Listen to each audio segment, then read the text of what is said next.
Well, maybe you're already talking about this, but what I'm interested in is why does it matter? Well, of course. And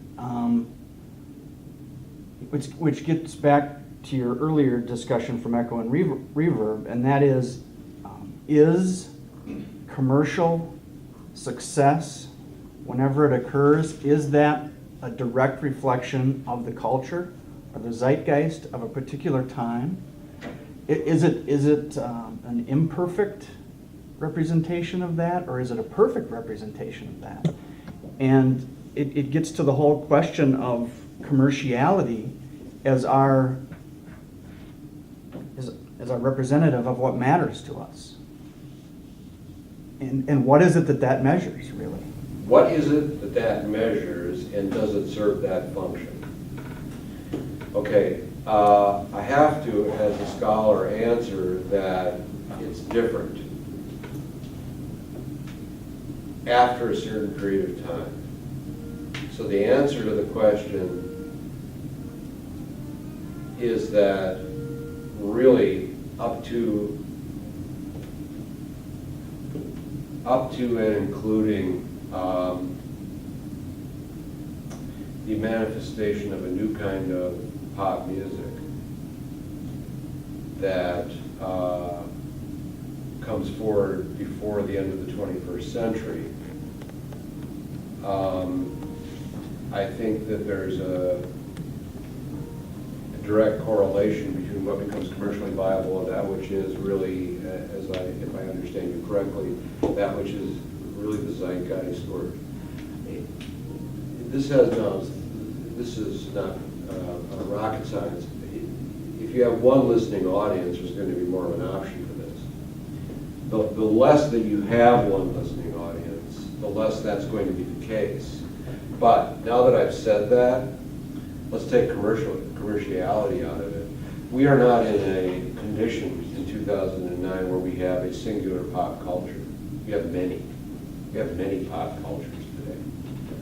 One of the things we're going to have to do in this class is go back to 1955, circa 1955, and start to look at where pop culture went for its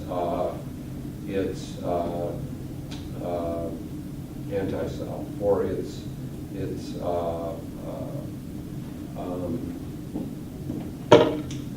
interior version. I don't want to use the word hip yet. In a way, I haven't done anything more than repeat what you said, because your question is an answer. I think yes, that,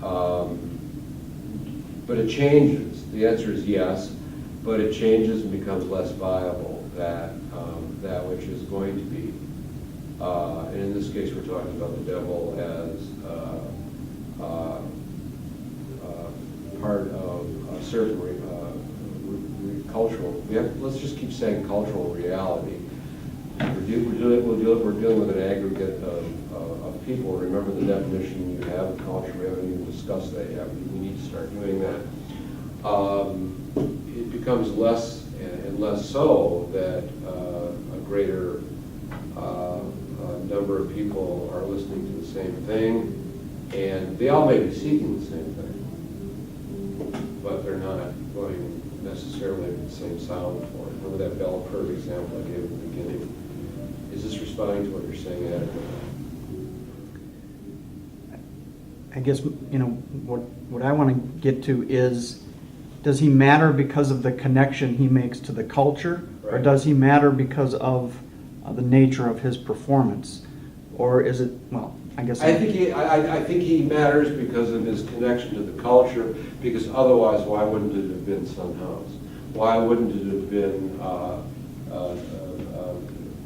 Skip James? Why wouldn't it have been any number of other recording artists? And please, you're not getting, although I agree with it, in my opinion, you're getting the opinion of the author of this book and a couple of others for which I've got tremendous respect. I think it's a unique disconnection from culture.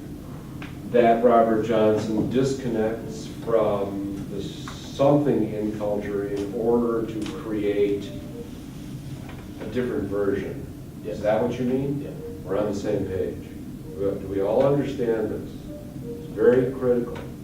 Can we follow this? Can we follow this? And that's really a sharp comment. It's the disconnect. Remember that bell curve example, the outliers, the outsiders? Robert Johnson disconnects, and therefore connects.